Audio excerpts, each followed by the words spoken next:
কিন্তু সমস্যা হলো সকালবেলা। জান্নাত সকালে ঘুম থেকে উঠতেই দেখলেন কিছু লোক তার কাছে আসছে ভূত পরি থেকে সমাধান পেতে। মানে সবাই আসছে জান্নাত কবিরাজ এই ভেবে। এদিকে সবাইকে দেখে তো জান্নাত কি করবে বুঝতে পারছে না। এদিকে সকালবেলা এত মানুষকে দেখে জান্নাতের বাবা সবাইকে উদ্দেশ্য করে বললেন, কি ব্যাপার আপনারা সবাই আমার বাড়িতে, কারণ কি? জান্নাতের বাবার কথার জবাবে সবাই বলতে লাগলো, আমরা সমাধান পেতে আসছি। আপনার মেয়ে জান্নাত ও কবিরাজ, আমরা ওর কাছে আসছি। কি? আমার মেয়ে কবিরাজ মানে? জান্নাত, এই জান্নাত এদিকে আয় তো মা, দেখ তো মা ওরা কি বলে, তুই নাকি কবিরাজ। না বাবা, আমি কোনো কবিরাজ টবিরাজ না। জান্নাতের কথা সেখানে থাকা 2-3 জন বলে উঠলেন, কবিরাজ না হলে খলিল চাচা ও মাস্টার মশাইয়ের বাড়ি থেকে ভূত তাড়ালো কি করে? আমরা তো ওনাদের কাছে থেকে শুনে আসলাম। জান্নাতের বাবা বলল, জান্নাত ওরা বলে তুই কি আসলেই কবিরাজ? না বাবা, আমি না, ওটা আমার যমজ বোন হয়তো। যমজ বোন মানে? তোর আবার যমজ বোন হলো কবে? বাবা হয়ে আমি জানি না।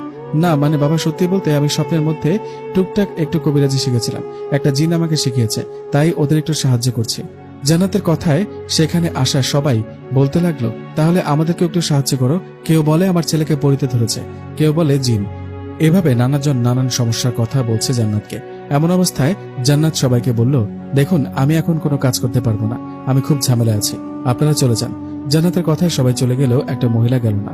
জান্নাত সেই মহিলাকে উদ্দেশ্য করে বলল, কি ব্যাপার, আপনি যাচ্ছেন না কেন? তখন সে মহিলা কান্না করতে করতে বলে, মা আমি খুব গরিব মানুষ, আমার একটা মাত্র মেয়ে, ও ছাড়া আমার কেউ নেই। এই মেয়েটাকে ভূতে ধরেছে, তুমি যদি আমার বাড়িতে গিয়ে আমার মেয়েটাকে দেখো আমার খুব উপকার হয়, আমি তোমার পায়ে পড়ি। কথাটা বলে মহিলা কান্না করতে করতে জান্নাতের পা ধরে পড়লেন। এদিকে জান্নাত অসহায় মহিলার কান্না দেখে বললেন, আরে আরে কি করছেন, পা ছাড়ুন, আমি দেখি কি করা যায়, আপনি বাড়িতে যান, আমি কাল আপনার বাড়িতে যাব, কেমন? জান্নাতের কথা মহিলা শান্ত হয়ে চলে গেলেন।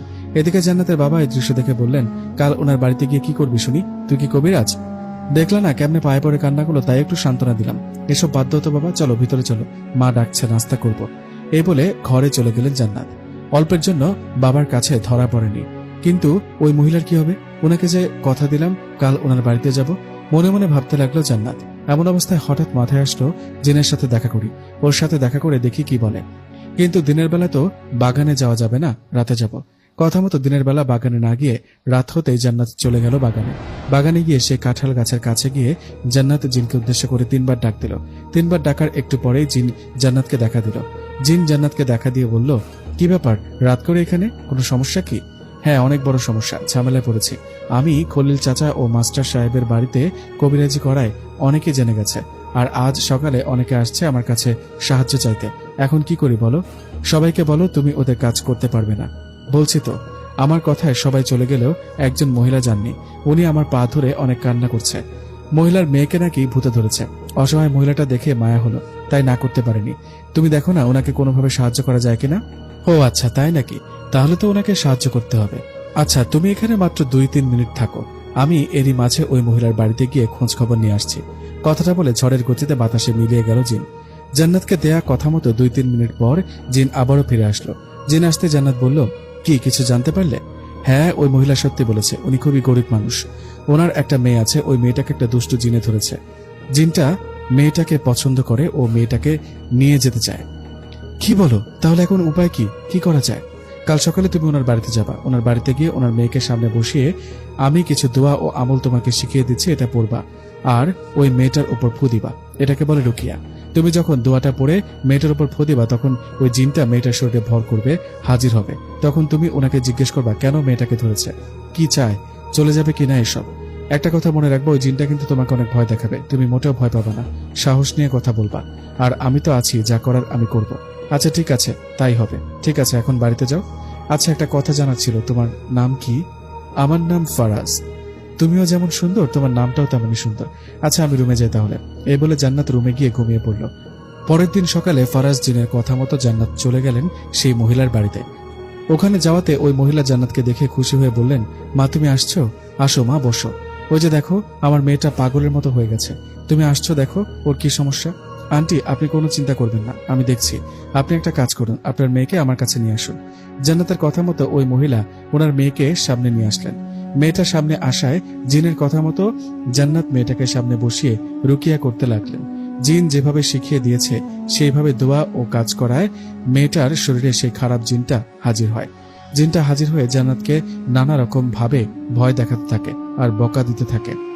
এদিকে জান্নাত সাহস না হারিয়ে সেই খারাপ জিনটাকে প্রশ্ন করল, তুই এই মেয়েটাকে ধরেছিস কেন? জবাবে সে জিনটা বলল, সেটা জানার তুই কে? আমি ওকে পছন্দ করি, ওকে আমি নিয়ে যাব আমার কাছে। বললেই তো হবে না, মেয়েটা খুবই গরিব, ও ছাড়া ওর মায়ের কেউই নেই, তাই বলছি ওকে ছেড়ে চলে যা। না, যাব না, প্রাণের মায়া থাকে তো চলে যায় এখান থেকে।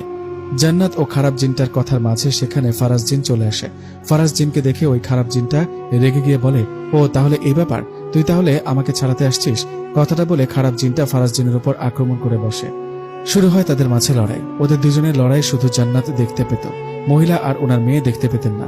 এইভাবে বেশ কিছুক্ষণ লড়াই চলার পর ফারাজ জিন সেই জিনকে অনেক মেরে সেখান থেকে তাড়িয়ে দেয়। খারাপ জিনটা সেখান থেকে চলে যাওয়ায় ফারাজ জিন জান্নাতকে ইশারা করায়। জান্নাত সেই মহিলাকে বলে, আন্টি আলহামদুলিল্লাহ, সমস্যা সমাধান হয়েছে। খারাপ জিনটা আপনার মেয়েকে ছেড়ে চলে গেছে। এখন থেকে আশা করি আর কোনো সমস্যা হবে না। তবুও রাত করে আপনার মেয়েকে কোথাও একা যেতে দিবেন না। জান্নাতের কথায় সেই মহিলা কান্না ভরা চোখে বললেন, তোমাকে যে কি বলে ধন্যবাদ দিব মা, তুমি আমার অনেক বড় উপকার করলে। আমি তো গরিব মানুষ, আমার কাছে তো সবার মতো টাকা নাই, এই কয়টা টাকা আছে শুধু। নাও মা, টাকাটা রাখো।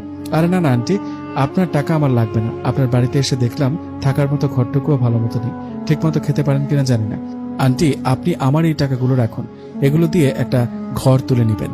এত টাকা? না মা, তুমি আমার উপকার করেছো, আমি কোথায় তোমাকে টাকা দিব? উল্টো তুমি আমাকে দিচ্ছ। লাগবে না মা তোমার টাকা।